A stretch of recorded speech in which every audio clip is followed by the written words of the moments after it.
at the mic, so can you know it's illusion? Standing at the mic, so can you know it's illusion?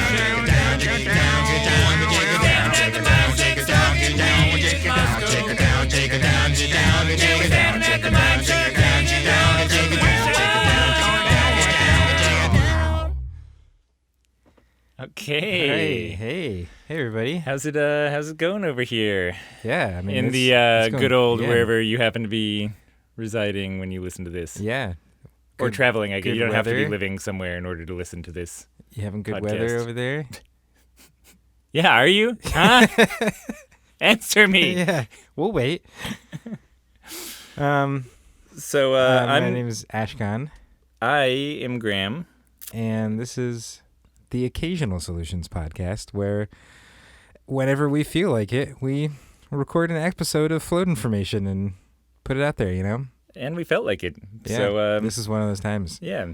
We just went on a little bit of an adventure. Yeah. But enough about that. Let's move on to the float tank knowledge. We have some sponsors here. So we just, recently went out to Russia, which was pretty exciting because there was like a Russian float conference happening. Which is really cool. And they invited us to go out and speak. And we did. And we're back. Yeah. So, That's all right, pretty much well, it. yeah, I think we'll it's talk as to you much as guys we have next to say time. about that. Yeah. So this was in September. It was September 10th and 11th. It's 2019 for all of you listening, you know, however many years in the future from now. Or in the past. Or in the past. Yeah, it's possible. I think it's possible. So yeah, this was, it was put on by like a Russian float association called Rusfloat, and the organization, the association as well as the event itself was organized by a guy named Nail Gariv, who's been in the float scene actually for a surprising amount of time. Longer than we have. Yeah, he's been hustling float tanks up there for, I think he said like 13, 14 years, like something in that range, like you know. Yeah, in that range is, yeah. B, G, and A before Graham and Ashkahn, as we like to mark time. I didn't even know what you were saying. I was like, BGA, what does that stand for? So yeah, he actually, you know, and the float scene in Russia it's actually still kind of smaller than it is here, and they're just starting to pick up steam. So he's been doing it for a long time, while there really has not been a lot of like awareness about floating, and kind of watching that build up and grow and get to the point where he was like, hey, maybe we could have a float conference and gather some people from Russia around to get together and share stories and have presentations and. Yeah, so we'd done like a little summit earlier as well, which is kind of cool. Yeah, in just March of 2019. Yeah, so just a little like 6-7 months ago. And then decided to kind of springboard that into doing a full-on conference. And we're still not talking about the scale of conference that, you know, we're seeing from the float conference over here. There weren't like 600, you know, people rolling in from across Russia. But it was cool, like just seeing these events getting going at all, kind of in any country is I think a sign of this gathering awareness and of enough, pretty much enough float centers that it actually makes sense to all come together and share crazy salty stories. So it was awesome. It was actually really cool to see that Russia is getting big enough in the float world that, again, there are enough people to actually gather. It also turns out that float people are float people no matter where you go. Like, we just got there and it was like, we're like, I wonder, you know, what kind of people are opening float centers in Russia. We met them all. And we're like, oh yeah, float people are. Like, there's just float people out here opening float centers, and they're all super chill and really fun to hang out with and incredibly nice. And yeah, so it was really delightful to get to hang out with like the people we love in a different part of the world. Absolutely. And also, you know, for anyone over there listening who was at the conference, you know, a big thank you to everyone who kind of like sprung in and translated for us on the fly and was just really hospitable and, and people kind were super and welcoming. accommodating.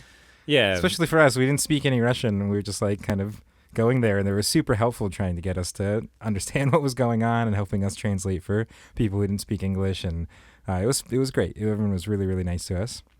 Yeah. And, you know, so in general, I'd say there was maybe, like 40 or ish people? Yeah, something like that. And I guess the question I feel like I've been getting a bunch when I bring this up to people is just...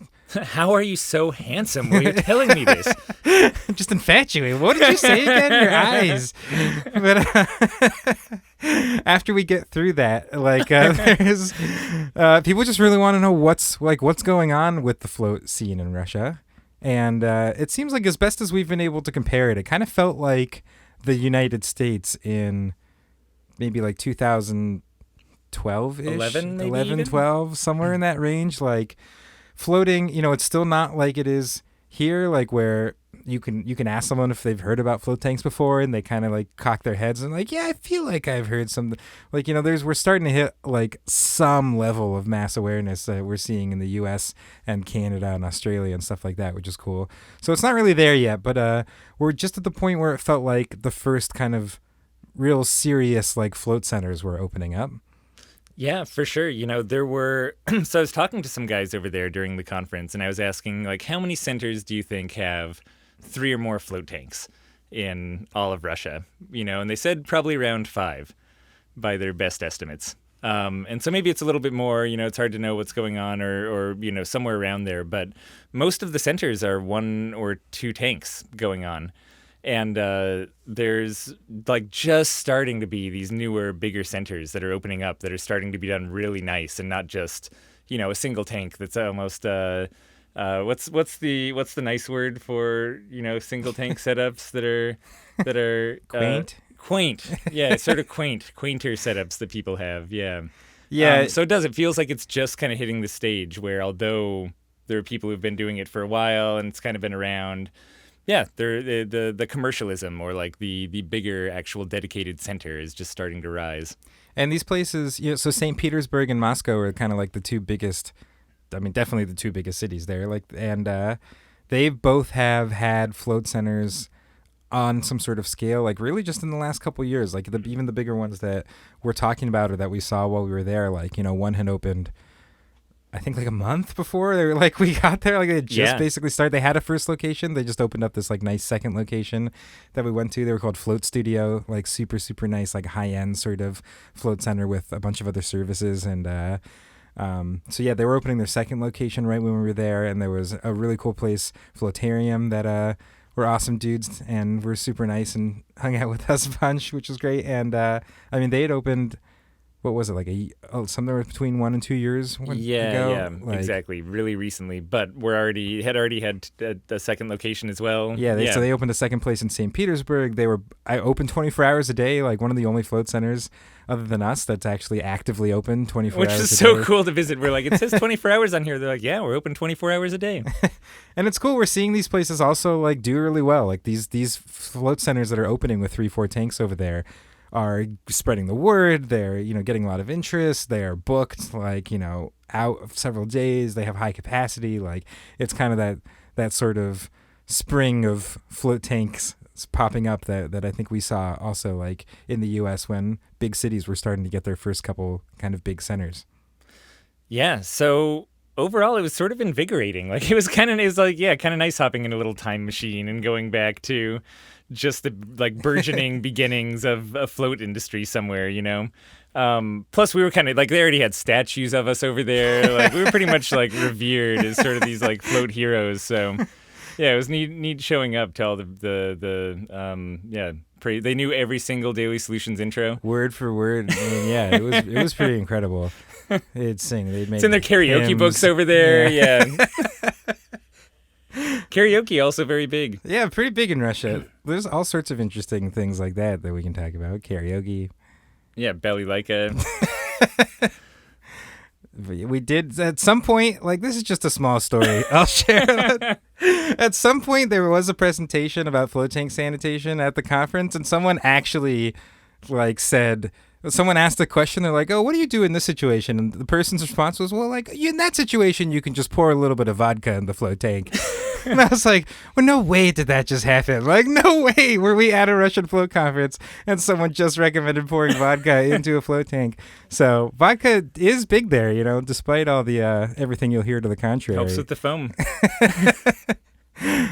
So, yeah, no, it was fun. And it was cool to see their own like interest in the industry too was really, they like had people giving these really great presentations where they had like actually gone through a ton of float data and were like showing the data that's been coming out of LIBOR and other like athlete kind of specific float data and aggregating it and giving presentations on it and talking about what's going on in the rest of the float world, and even having some of their own like local professors and experts kind of in similar fields, including marketing and stuff like that, come and give presentations to the float community there about, you know, how float tanks might work well in terms of marketing, how float tanks might work well in terms of what sort of research has even been happening there in Russia and what sort of athletes have been using it. And it was cool. It was just cool seeing like all the exciting stuff we see here in the U.S. also have these parts of it that are happening all around the world, and getting to see their own kind of local athletes and local professors and local marketing experts kind of dig into the float world.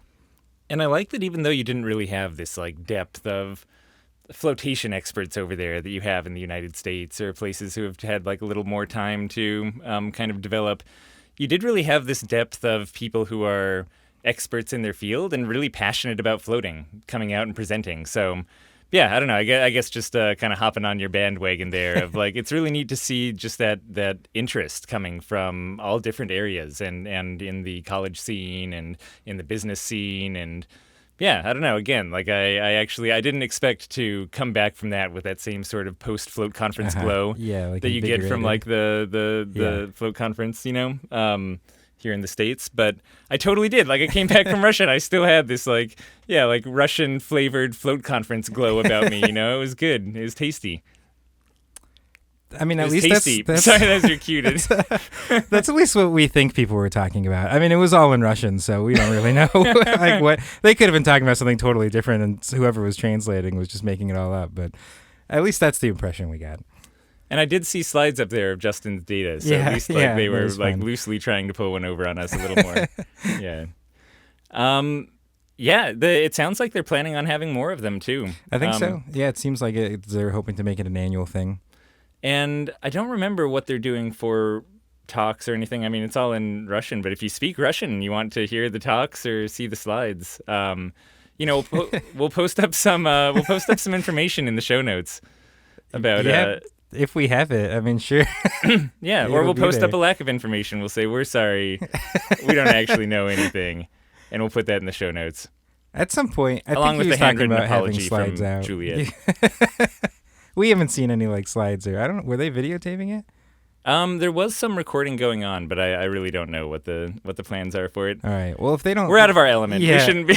we'll like impersonate all the speakers and reproduce the entire event for you guys in the show notes. Juliet will reproduce the entire 2-day event live with sock buckets, one time only, in the show notes on ice. Yeah, I recommend it. If you get a chance, you should definitely go over and hit up the Russian Float Conference. I guess. Ruskhan. That's not what it's called. What were some, that would just be Russian conference. I know, yeah, I know. What were some differences you felt like? Between what? Between us and the Russians. Like what? This turns into an interview show, huh? So one thing that was interesting was people were talking about when marketing would come up and they'd start talking about paid marketing. This is like kind of a small thing, but like Instagram was just like much more popular as an advertising platform than Facebook. Which I mean, they're both owned by the same company, and Instagram is very popular here too. But you still hear in the U.S. and when we do our like industry survey and stuff like that. You just still see Facebook ads as this huge return. For sure. Much more than even you see people like investing money or using Instagram. And it was basically flipped there. Like Instagram really was the main platform everyone was using. Maybe even more releasing so than media like on flipped and stuff here or like something. That. Like it was like way more prevalent than Facebook was. Yeah, for sure. So that was interesting. Like that really was their like key platform and the main focus they had in terms of social media and like content release.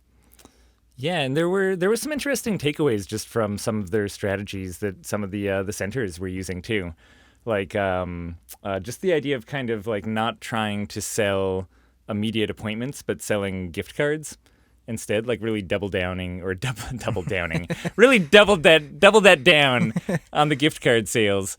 But yeah, just trying to sell like this idea of like grab a gift card or grab this, you know, like a float on your account and then you can schedule any time, and trying to push that rather than pushing like selling a float for scheduling an immediate appointment. That was kind of like an interesting note to take down. One of the kind of like bigger, more successful centers there was that they said that was like really helping them out. I mean, it relies on a discount, like so you're incentivizing people through some sort of platform like Instagram to say like, hey, for the next day, like you can buy 2 floats for $20 off or whatever. And like the call, really, I think just the call to action being not booking the appointment, but buying the float. Yeah, it was the So it's interesting just like stance on lowering that yeah. barrier. Like don't get people to have to like sit down and try to like deal with their schedule and stuff. Just get them to like buy the float and incentivize it with like some kind of discount.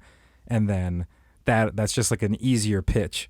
Then once they have the float, then they can book it and deal with like the more difficult part of getting people into the float tank, which is them actually finding time in their schedules to come and do it. And that seemed to be working really well for them, which was cool to hear. Yeah, definitely. Wrote that down, my little invisible marketing book in my brain. And just I guess the really early kind of like feeling of what float centers are going to be like over there. Like even Nail, who again was like putting on the conference and started this Russian Float Association and has been doing float stuff for many years, has been kind of putting float tanks into existing spa businesses and like partnering up with them. And even just recently was actually opening up kind of his own full-on float centers. So just kind of seeing the beginning of what float centers really look like over there and the different approaches that people are taking from like high end to kind of just having a float center right in the middle of a city that's super convenient to really kind of creating that super relaxed space for people and all the whole variety of float experiences you get to see. Yeah, I mean, to be honest, like I wouldn't be surprised if in 2 to 3 years there are 2 to 3 times as many larger float tank centers over there, that have 3 tanks or more. Like it really does feel like just the beginning of that curve of larger places opening up. So yeah, it's going to be really exciting to see what happens over there.